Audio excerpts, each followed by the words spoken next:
नमस्कार साथियों, हिंदी स्टेनो बड़ौत वाले चैनल में आपका हार्दिक स्वागत है। आज के डिक्टेशन रामधारी गुप्ता खंड 2 से प्रतिलेखन संख्या 132 90 वर्ड पर मिनट की स्पीड से होगी।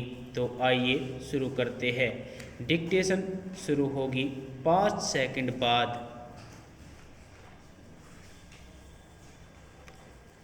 स्टार्ट।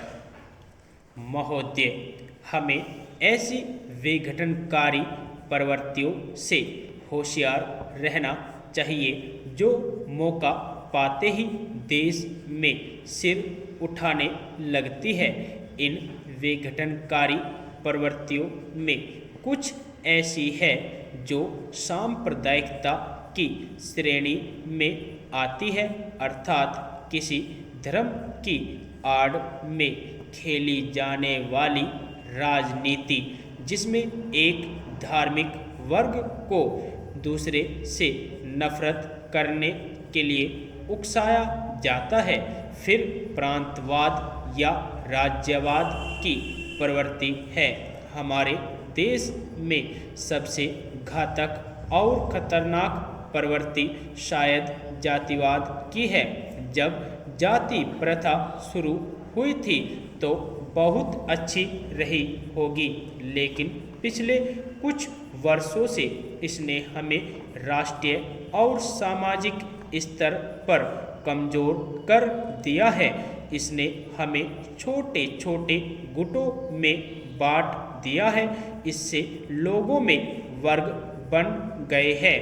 कुछ लोग अपने आप को उच्च जाति का कहते हैं तो कुछ मध्यम जाति का और कुछ निम्न जाति का। कुछ की तो कोई जाति ही नहीं है। इस तरह यह असमानता शुरू हुई जिसमें एक वर्ग दूसरे का शोषण करता है।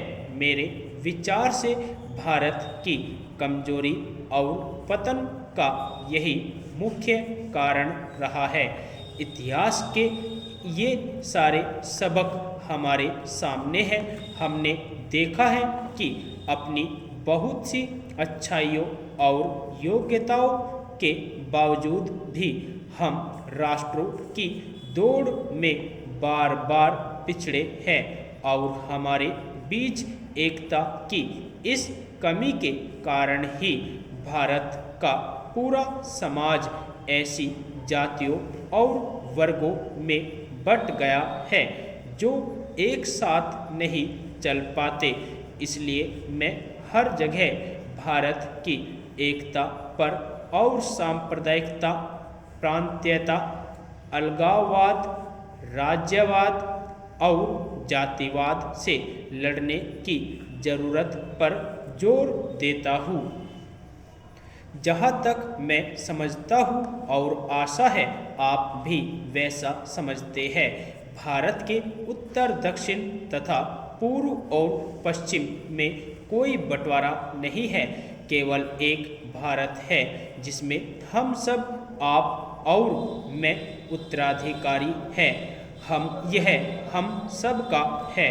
भारत का यह दक्षिणी भाग या वह त्रावणकोर कोचीन राज्य आपकी मिल्कियत नहीं है। इस पर मेरा भी उतना ही अधिकार है जितना आपका। इसी तरह हिमालय के उत्तरी राज्य हमारी मिल्कियत नहीं है, उन पर आपका भी अधिकार है।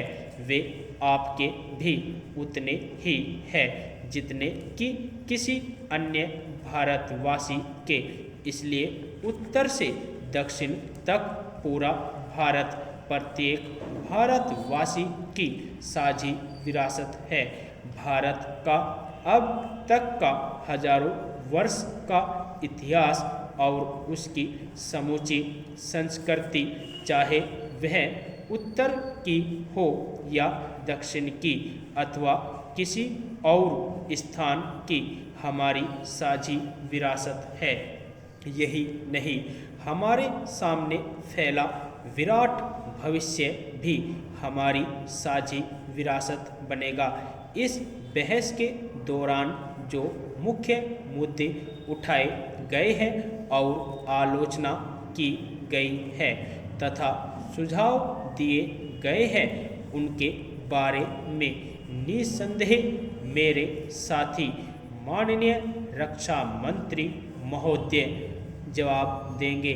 मैंने कल रक्षा व्यवस्था के कुछ मुख्य और बुनियादी सिद्धांतों और खासकर हमारे सामने आने वाली समस्याओं की ओर सदन का ध्यान खींचने के लिए बहस में हस्तक्षेप किया है।